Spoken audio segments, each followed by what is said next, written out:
Hi friends, Shri మాత్రే నమః. ఓం నమ శివాయ. ఓం శ్రీ సాయిరం. ఫిబ్రవరి 11వ తారీఖు మంగళవారం రోజున సింహరాశి వారికి మధ్యాహ్నం 12:45 తర్వాత ఖచ్చితంగా జరిగేది ఇదే. సింహరాశి వారికి మధ్యాహ్నం 12:45 తర్వాత ఏం జరుగుతుంది, ఎలాంటి శుభవార్తలు వస్తాయి, ఈ రాశి వారికి అశుభ ఫలితాలు ఎలా ఉన్నాయి, గోచారం ఎలా నడుస్తుంది, సింహరాశి వారి యొక్క పూర్తి వ్యక్తిత్వం ఎలా ఉంది అనేటువంటి విషయాన్ని పూర్తిగా తెలుసుకుందాం. వీడియోని ఎక్కడ కూడా స్కిప్ చేయకుండా చివరి వరకు చూడండి. అప్పుడే మేమేం చెప్తున్నామో మీకు పూర్తిగా అర్థమవుతుంది. మక 1, 2, 3, 4 పాదాలు, పుబ్బ 1, 2, 3, 4 పాదాలు, ఉత్తర 1వ పాదంలో జన్మించిన వ్యక్తులని సింహరాశి వారిగా పరిగణిస్తూ ఉంటాము. ఈ రాశాధిపతి వచ్చేసి సూర్య భగవానుడు. ఇక సింహరాశి వారి యొక్క గోచారము గురించి తెలుసుకుంటే కనుక ఈ రాశి వారికి చాలా గొప్ప వ్యక్తులు. ఈ రాశిలో జన్మించినటువంటి వ్యక్తులు ఎవరైతే ఉన్నారో చాలా మంచివారని చెప్పుకోవచ్చు. ఈ యొక్క రాశి వారికి జీవితంలో అత్యున్నత గొప్ప స్థానం అనేది ఉంటుంది. ఈ యొక్క రాశిలో జన్మించిన వారు చాలా మంచి వ్యక్తులు. ఈ రాశికి అధిపతి అయినటువంటి సూర్య భగవానుడి యొక్క అనుగ్రహం వీరిపైన ఉండటం వలన కొన్నిసార్లు కోపానికి గురి అయ్యే అవకాశం కూడా ఉంటుంది. కానీ కోపానికి తగినటువంటి ఏదో ఒకటి ఉంటుంది. కారణం లేకుండా కోపం మాత్రం ఉండదు. కారణాన్ని బట్టి కోపం అనేది వస్తుంది. అంతేకాకుండా చాలామంది అనుకుంటూ ఉంటారు, సింహరాశి అనగానే కోపిష్టి వారు.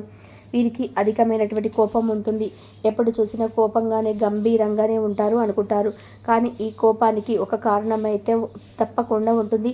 కారణం లేకుండా కోపం అనేది ఉండదు. అయితే ఈ రాశి వారు చాలా మంచి వ్యక్తులు. చాలా మంచి వ్యక్తులు. వీరి జీవితంలోనే ఉన్నతమైనటువంటి స్థాయికి ఎదగడానికి చాలా కష్టపడుతూ ఉంటారు. అలానే కష్టదాయకమైనటువంటి జీవితాన్ని గడుపుతారు. కష్టపడి మరి వీరు అనుకున్నటువంటి విజయాలను సాధిస్తారు. అలానే ఈ యొక్క సింహరాశి వారు ఎవరైతే ఉన్నారో చాలా మంచి వ్యక్తులు. ముఖ్యంగా చెప్పాలి అనుకుంటే కనుక సింహరాశి వారు వీరి జీవితంలోనే ఉన్నతమైనటువంటి స్థాయికి ఎదిగి ఉన్నతమైనటువంటి పనులను పూర్తి చేసి ఉన్నతంగా ఉండాలి అని అనుకుంటారు. దీనికోసం ఎంతైనా సరే కష్టపడుతూ ఉంటారు. వీరు చాలా కష్టపడేటువంటి వ్యక్తిత్వాన్ని కలిగి ఉంటారు. కష్టపడడం మొదలు పెడితే ఎండ వాన చలి అనేది ఏది పట్టించుకోరు. అనుకున్నటువంటి లక్ష్యాన్ని చేరేటువంటి క్రమంలో వీరు ఎన్ని ఆటంకాలనైనా వెనకడుగు వేయరు. వీరికి ఇది మంచి లక్షణం అని చెప్పుకోవచ్చు. సమాజం కూడా దీన్ని గుర్తిస్తుంది. ఈ రాశి వారు పనిలో చాలా షార్ప్గా ఉంటారని, చాలా హెల్తీగా కూడా ఉంటారు. వీలైనంత వరకు కూడా మంచి ఆరోగ్యంగా ఉంటారని చెప్పుకోవచ్చు. అలానే వీరికి ప్రజా బలం మెరుగ్గా ఉంటుంది. ఉద్యోగ ప్రయత్నాలు ఫలిస్తాయి. ఒక్కసారి ఏదైనా అనుకుంటే అది సాధించేంత వరకు కూడా నిద్రపోరు. సమాజంలో కీర్తి అనేది ఎక్కువగా ఉంటుంది. అలాగే కీర్తి గడిస్తారు. ఎక్కువ కీర్తి ప్రతిష్ట ఉంటుంది. మీరు కోరుకున్నది కూడా అప్రయత్నంగానే లభ్యమవుతుంది. మీరు ప్రయత్నం చేయకుండా మీరు మనసులో గట్టిగా ఏదైనా కోరుకుంటే అది మీ ప్రయత్నం చేయకపోయినా సరే మీకు వచ్చే అవకాశాలు అయితే ఉంటాయి. వ్యాపారంలో లాభాలు అధికంగా ఉన్నాయి. వ్యాపారంలో లాభం అధికంగా ఉండడంతో పాటు ఒక శుభవార్త కూడా వింటారు. వీరు మధ్యాహ్నం 12:35 తర్వాత ఒక శుభవార్తనైతే తప్పకుండా వింటారు. అది ఏ రకమైనటువంటి శుభవార్త అయినా కావచ్చు. ఇక శత్రువులు వీరికి దూరం అవుతారు. మీ యొక్క పనితీరుకు ప్రశంసలు వస్తాయి, ప్రశంసలు లభిస్తాయి.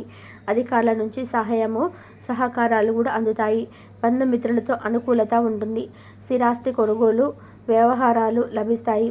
అలాగే మీరు చేసేటువంటి ప్రతి పనిలో కూడా ఈ సమయంలో విజయం అనేది అధికంగా ఉండేటువంటి అవకాశాలు ఏర్పడతాయి. ఈ రాశివారి ఈ సమయంలో ఏది అనుకున్నా సరే మంచిగా నెరవేరుతుంది. బుద్ధి బలం చాలా బాగుంటుంది. బంధుమిత్రులతో కలిసి ముఖ్యమైన కొన్ని నిర్ణయాలు తీసుకుంటారు. కుటుంబ వాతావరణం మీకు అనుకూలంగా ఉంటుంది. మీ యొక్క ప్రతిభ ప్రశంసలు లభిస్తాయి. అలానే శుభకార్యం నడుస్తుందని చెప్పుకోవచ్చు. ఈ సమయంలో మీకు ఆత్మీయుల వల్ల మంచి జరుగుతుంది. ప్రయత్నాలు కూడా సఫలీకృతం అవుతాయి. మీ యొక్క పనితీరులో అందరినీ కూడా ఆకట్టుకుంటారు. మీరు చేసేటువంటి అంకిత భావంతో పని ఏదైతే ఉంటుందో దానివల్ల మీరు అందరినీ ఆకట్టుకుంటారు. మీ రంగాలలో అభివృద్ధికి సంబంధించినటువంటి శుభవార్తలు అయితే వింటారు. కీలక విషయాలలో పెద్దలను మీరు కలుస్తారు అని చెప్పుకోవచ్చు. ఇబ్బందిగా అనిపించిన సంఘటనలకు దూరంగా ఉండాలి. ఆరోగ్యం అనుకూలిస్తుంది. ఈశ్వర ధ్యానం శుభం అని చెప్పుకోవచ్చు. అంటే ఈ సమయంలో మీకు ఇంకా ఏవైనా ఆటంకాలు కలుగుతాయని అనిపిస్తే కనుక పరమేశ్వరుడిని ధ్యానించండి. పరమేశ్వరుడి యొక్క ధ్యానం అనేది మీకు ఖచ్చితంగా కలిసి వస్తుంది. ఈ సమయం అనేది మీకు అత్యంత అనుకూలంగా, శుభదాయకంగా, లాభదాయకంగా ఉంది అని చెప్పుకోవచ్చు. ముఖ్యంగా చూసుకున్నట్లయితే ఈ రాశి వారికి చాలా అనుకూలంగా ఉంది. ఇక వీరికి మధ్యాహ్నం తర్వాత మాత్రం శుభం జరుగుతుంది. దేవుళ్ళు వీరికి అనుకూలంగా ఉన్నాయి. గ్రహాలు వీరికి అనుకూలంగా ఉన్నాయి. గ్రహాల యొక్క అనుకూలతతో వీరు ఏదైనా సరే సాధించగలమన్నటువంటి పట్టుదలతో ముందుకు సాగిపోయేటువంటి వ్యక్తులు అని చెప్పుకోవచ్చు. ఈ వ్యక్తులు ఎవరైతే ఉన్నారో వీరికి వ్యక్తిత్వం కూడా చాలా బాగుంది. వీరి వ్యక్తిత్వం చాలా మంచిది. దూరం నుండి చూసిన వారు వీరిని కోపిష్ఠులు, గంభీరత్వులు అనుకున్నా సరే వీరిని దగ్గర నుండి చూసిన అటువంటి వారు మాత్రం ఏ మాత్రం కూడా వీరిని చెడ్డవారుగా అస్సలు కూడా పరిగణించారు. వీరు చాలా మంచి వ్యక్తులు. అలానే వీరు చాలా మంచివారు అనుకుంటారు. అలానే వీరు ఎవరితో పడితే వారి రహస్యాలను పొరపాటున కూడా చెప్పుకోరు. వీరు చాలా తెలివితేటలో ముందంజు ఆలోచనతో ఉంటారు. ఏదైనా సమస్య వస్తే ఎలా అన్నట్టుగా ముందుగానే ఆలోచిస్తారు. తెలివితేటలతో ఉంటారు. కనుక వీరు పొరపాటున కూడా ఏది పడితే అది నోరు జారరు. చాలా ఆలోచించి ఆచితూచి అడుగులు వేస్తారు అని చెప్పుకోవచ్చు ఈ రాశివారు. ఇలా వీరు చాలా మంచి వ్యక్తులు. చాలా తెలివితేటలతో పనులను వ్యవహరిస్తూ ఉంటారు సింహరాశి వారు. ఇక ఈ రాశి వారికి ఈ సమయం మాత్రం చాలా అనుకూలంగా ఉంది. ఇదివరకు ఉన్నటువంటి చిన్న చిన్న గొడవలు, సమస్యలు ఏవైతే ఉన్నాయో అవి తొలగిపోయి మీకు ఈ సమయంలో సంపాదించడానికి మార్గాలన్నిటివి తెరుచుకుంటాయి. అంతేకాకుండా సంపాదించడానికి మార్గాలు తెరుచుకోవడంతో పాటు ఈ సమయంలో మీరు ఏదైతే అనుకున్నారో అది చాలా ఈజీగా మీకు అందుతుంది. ఈ సమయంలో మీరు ఒక్కసారి గట్టిగా మనసులో తలుచుకుంటే కనుక ఖచ్చితంగా అది మీ చెంతకి వచ్చి తీరుతుంది. ఇక అదేవిధంగా ఈ రాశి వారికి చెందినటువంటి వ్యక్తులకి రావాల్సినటువంటి ధనం ఏదైతే ఉందో పూర్వీకుల ఆస్తి కావచ్చు లేదా కోర్టు విషయంలో కావచ్చు వీరిది పై చేయి అని చెప్పుకోవచ్చు. అలానే కోర్టుకు సంబంధించినటువంటి విషయాలలో కూడా పై చేయి వీరిదే. కుటుంబంలో అయినా అలాగే విద్య, ఉద్యోగ, వ్యాపార పరంగానైనా ఈ రాశి వారికి విజయం అనేది కలుగుతుంది. ప్రతి విషయంలో పై చెయ్యి వీరిదే అని చెప్పుకోవచ్చు. ఇక సింహరాశి వారికి పాత గొడవలున్న, పాత బాకీలు ఉన్న ఈ సమయంలో తొలగిపోతాయి. అంటే పాతగా మీకు ఏవైనా శత్రుత్వం ఉన్నా, ఇంకేదైనా ఉన్నా సరే వాటి నుండి విముక్తి అనేది లభిస్తుంది. పాత సమస్యలు కూడా తొలగిపోయి కొత్తగా నూతనంగా విచ్చేసేటివి ముందుకు వస్తాయి. నూతన పనులు, నూతన కార్యకలాపాలు కూడా ముందుకు వస్తాయి. ఈ సమయం మీకు చాలా అనుకూలంగా, దాయకంగా, శుభప్రదంగా ఉంది అని చెప్పుకోవచ్చు. అదేవిధంగా ఈ యొక్క రాశి వారు ఎవరైతే ఉన్నారో అన్ని విషయాలలో కూడా చాలా మేలు జరుగుతుంది. ఇక కుటుంబ పరంగానైనా, వ్యాపార పరంగానైనా, విద్య, ఉద్యోగ, వృత్తిపరంగానైనా సరే వృద్ధి చెందుతారు. ఇది వరకు వ్యాపారంలో నష్టంలో చూసినా సరే ఇప్పటి నుండి లాభదాయకమైనటువంటి జీవనం అనేది గడుస్తుందని చెప్పుకోవచ్చు. ఇక ఈ రాశి వారికి మాత్రం అనుకూల పరిస్థితులు అధికంగా ఉన్నాయి. ఎవరు అవునన్నా కాదన్నా మధ్యాహ్నం 12 తర్వాత అంటే మాత్రం వీరికి శుభం జరుగుతుంది. ఖచ్చితంగా ఒక శుభవార్తనైతే వచ్చి తీరుతూ ఉంటుంది సింహరాశి వారికి.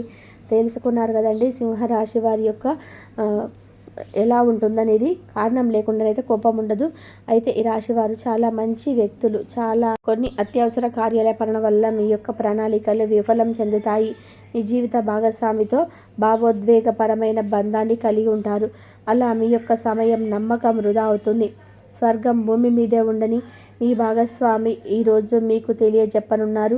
ఎంతో మెప్పును పొందుతుంది. ఎదురు చూడని రివార్డులను తెస్తుంది. ముఖ్యం లేని పనులు, అవసరం లేని పనులు మళ్ళీ చేయడం వలన మీరు సమయాన్ని వృధా చేస్తారు. ఇరుగు పొరుగు ద్వారా విన్న మాటలను పట్టుకొని మీ జీవిత భాగస్వామి ఈరోజు కాస్త గొడవకు రాజేయవచ్చు. ఆకర్షణ యొక్క కిటుకు మీ సన్నిహిత వ్యక్తులలో అతి కొద్ది మందికి మాత్రమే తెలుస్తుంది.